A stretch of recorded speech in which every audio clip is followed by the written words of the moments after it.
नमस्कार, मैं हूं रजत राणा और आप देख रहे हैं वायरल हरियाणा।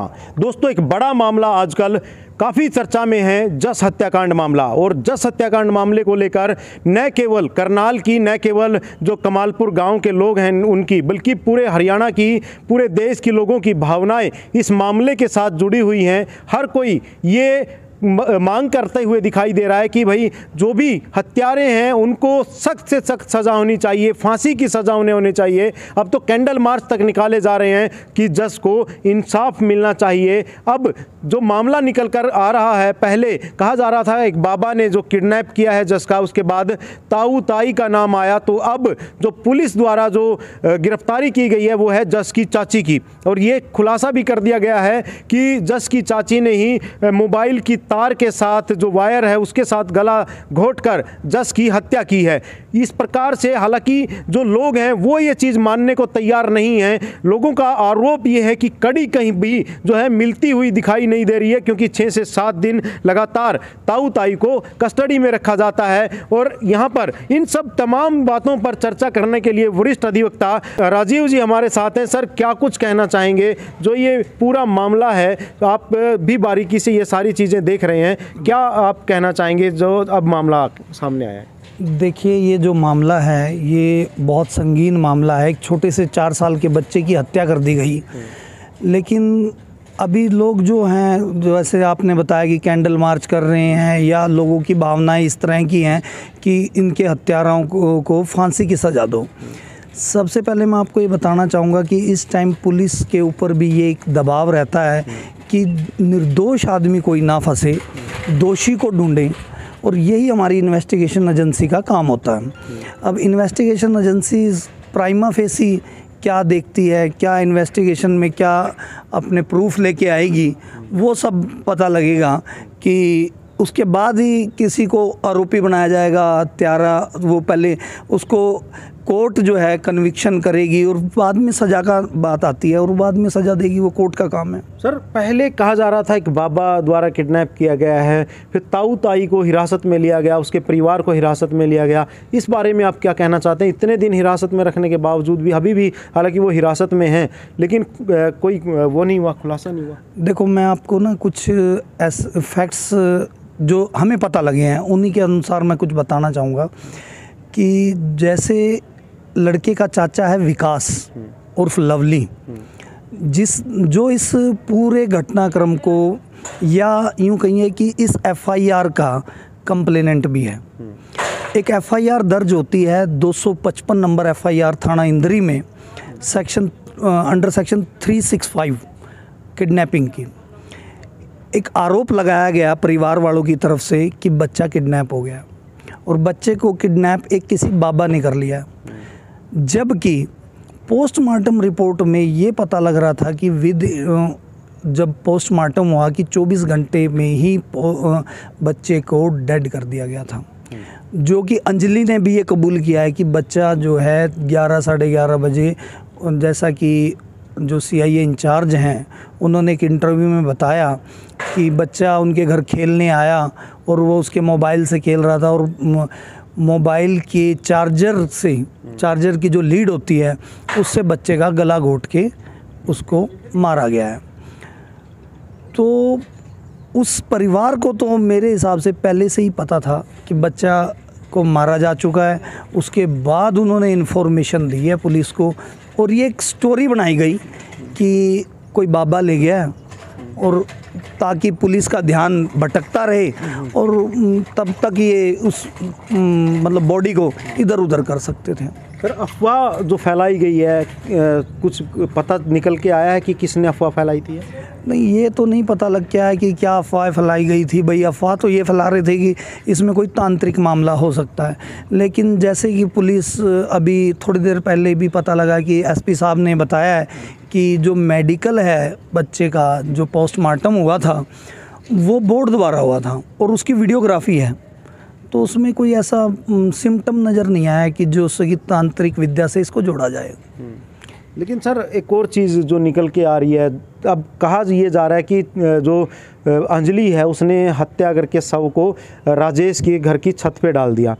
और परिवार को कैसे पता चला, ये सारी चीज़ें मतलब समझ नहीं आ रहा है। देखो, मैं आपको माध्यम से आपके दर्शकों को ये बात बताना चाहता हूँ, ये केस इतना सिंपल नहीं है। ये सर्कमस्टेंशियल एविडेंस का केस है कि या तो पुलिस के पास एक इन्फॉर्मेशन थी कि बच्चा गुम हुआ, दूसरी इन्फॉर्मेशन ये आ गई कि बच्चे की बॉडी मिल गई। अब इसके बीच की कड़ियाँ जोड़ना हमारी पुलिस जो इन्वेस्टिगेशन एजेंसी है उसका काम है। जब तक वो एक कड़ी से दूसरी कड़ी नहीं जोड़ पाए तो इसके हत्यारों को सजा ही नहीं दिलवा पाएंगे। ऐसे केसेस में सजा का क्या प्रावधान है सर? फांसी हो सकती है? देखो, फांसी हमारे देश के कानून में रेयरेस्ट ऑफ रेयर केसेस में दी जाती है। 302 में life imprisonment and death sentence दोनों ही हैं, लेकिन आमतौर पर यह देखा गया कि जो रेयरेस्ट ऑफ रेयर केसेस होते हैं उसमें फांसी की सज़ा दी जाती है। सर, इस समय हर किसी की यही मांग है कि जो हत्यारे हैं, चाहे वो कोई भी हैं, उनको फांसी की सज़ा होनी चाहिए। अब जैसे कहा जा रहा है कि जो अंजलि है वो प्रेग्नेंट भी है 2 महीने, तो ऐसे में आपको जो कानूनन तौर पर क्या लगता है कि इनको फांसी की सज़ा हो सकती है? देखो, जहाँ तक अब तक एक बात निकल के आई है कि जो अंजलि है उसकी चाची, जस की चाची है, उसने हत्या की, लेकिन पुलिस अब तक उसका ना तो मोटिव निकाल पाई, दूसरा ना मिन्सरिया है इस केस के अंदर। विदाउट मिन्सरिया तो ये सज़ा भी नहीं दिलवा पाएंगे। आप तो बात करो कि जो इसकी हत्या है उसको फांसी देने की बात है, अगर ये मोटिव और मिन्सरिया प्रूव नहीं कर पाए तो इनको सज़ा ही नहीं हो पाएगी। फांसी तो बहुत दूर की बात है। इसके बारे में बताएं सर, क्या है ये टेक्निकल जो आप टर्म यूज़ कर रहे हैं? देखिए कि हत्या हुई बच्चे की, उसका क्या मोटिव था, ना तो कोई मोटिव पता लगा पाई है अभी तक। एट प्रेजेंट तक पुलिस कह रही कि मैटर इन्वेस्टिगेशन है। दूसरा, पुलिस एक चीज़ बोलती है कि प्लान्ड मर्डर है,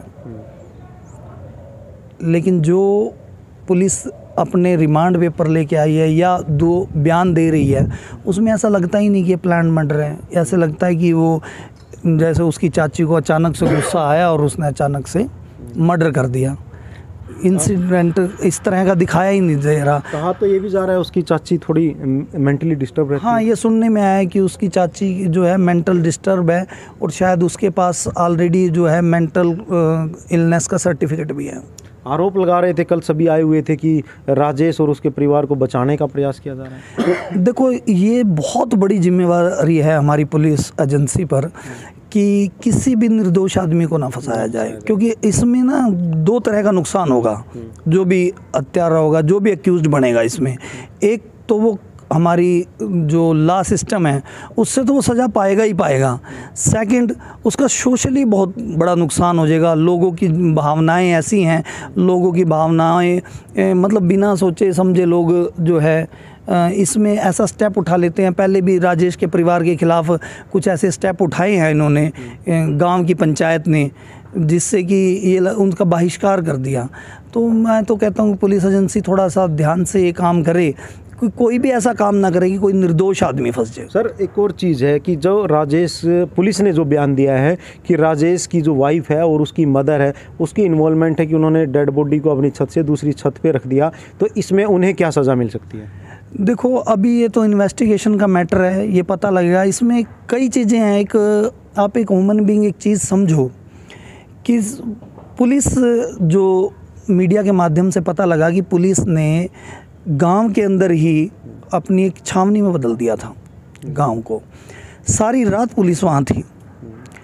तो किसी भी एक लेडीज़ का, जहाँ तक मैं आप लोगों की वीडियो देख रहा था, वो घर काफ़ी दूर है राजेश के घर से। वो किस टाइम लेके आई, क्योंकि ऑलरेडी सुबह 5:30 बजे तो बॉडी मिल गई, तो कैसे वो लेके आई, कब लेके आई? पुलिस ने कहा कि हमने कि बैग रिकवर किया है, लेकिन बॉडी जब मिली वो तो विदाउट बैग की थी। इसमें काफ़ी कुछ अभी इन्वेस्टिगेशन में है। अभी पुलिस क्या इन्वेस्टिगेशन करके लाती है ये उसी टाइम पता लगेगा कि उनकी क्या भूमिका रही है। तो मतलब जो भी हत्यारे निकल कर सामने आते हैं, सबसे बड़ा सवाल यही है कि उनको फांसी की सज़ा कैसे हो या कठोर से कठोर सज़ा कैसे हो। इसमें भी थोड़ा क्या कहना चाहेंगे लीगली तौर पर? देखो, लीगली तौर पे तो ये है कि जब ये केस आएगा, ये ट्रायल चलेगा, इस ट्रायल में पुलिस क्या क्या सबूत इकट्ठे करके लाई है और कितना सबूत, जो एविडेंटरी वैल्यू है, अगर सिर्फ डिस्क्लोजर स्टेटमेंट ले आई तो इस केस में कुछ भी नहीं हो पाएगा। जब तक उसके कोरोबोरेटेड एविडेंस नहीं आते, अगर कोरोबोरेटेड एविडेंस लेके आ पाई पुलिस, तब हम ये कह सकते हैं कि इसमें सही से सज़ा भी होगी और कठोर से कठोर सज़ा होगी। सर, आप बहुत सारे ऐसे मामले ज़रूर देखते होंगे, तो ऐसे में आपको लगता है कि एक महिला अकेले की जो है इतनी निर्मम हत्या कर सकती है? इसमें और लोगों का हाथ आपको लग रहा है? देखो, जैसे पुलिस भी कह रही है कि प्लान मर्डर है, प्लान मर्डर को देखते हुए तो मुझे नहीं लगता कि ये अकेले किसी एक लेडीज़ का काम है। इसमें मुझे ऐसा लग रहा है कि कोई ना कोई ऐसा है। सबसे बड़ा आदमी जब कोई मर्डर करता है या कोई भी क्राइम करता है तो सबसे पहले उसका मोटिव देखा जाता है। अंजलि को इस बच्चे को मारने का कोई मोटिव नहीं है, कोई मोटिव समझ में भी नहीं आ रहा है। सबसे पहले तो मोटिव ही ध्यान में रखता है। पुलिस जब भी इन्वेस्टिगेशन करती है तो सबसे पहले इन्वेस्टिगेशन की उनकी सुई ये होती है कि अगर इससे मर्डर हुआ है या कुछ भी हुआ तो उससे इसका सबसे बड़ा लाभ किसको होगा। और अब तक वो मोटिव जब तक नहीं आएगा तब तक किसी को सज़ा नहीं दिला पाएगी। चीज़ और निकल कर जो आ रही है कि पुलिस को जो शिकायत दी थी वो भी अंजलि के हस्बैंड ने दी थी। देखो, हाँ, ये बात बिल्कुल ठीक है कि जिसमें जो कंप्लेनेंट है वो विकास है और जो कि अंजलि का हस्बैंड है। उसी ने ही कंप्लेंट दी, उसी ने ही पुलिस को ये बात बताई कि इसको कोई बाबा ले जा सकता है, कि एक ये इस एंगल से पुलिस ने कार्रवाई भी करी। जब पुलिस को पता लगा कि बाबा वाला जो एंगल, जिस बाबा को वो दिखा रहे थे सीसीटीवी फुटेज में, वो तो पुलिस ने वैसे ही राउंड अप कर लिया था उसको शाम तक। जब उसने बताया कि उसका कोई इन्वॉल्वमेंट नहीं है, पुलिस ने उसके बाद सर्च की गांव के अंदर। ये भी एक सोचने का विषय है कि 11:30 बजे से बच्चे को लापता बताया गया था और जो इंफॉर्मेशन रिसीव्ड हो रही है इंद्री थाने में वो 8:40 पे है और FIR जो है 8:50 पे है। वो काफ़ी लंबा पीरियड है बच्चे को गांव से इधर उधर ले जाने का।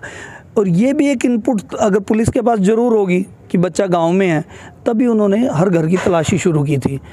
कहीं ना कहीं कुछ ना कुछ इन्वेस्टिगेशन में अभी निकल के आएगा, उसके बाद ही सब कुछ पता लगता है ये इनपुट कहाँ से थी, कैसे आई। अब जैसे पुलिस ने अंजलि को आरोपी बनाया,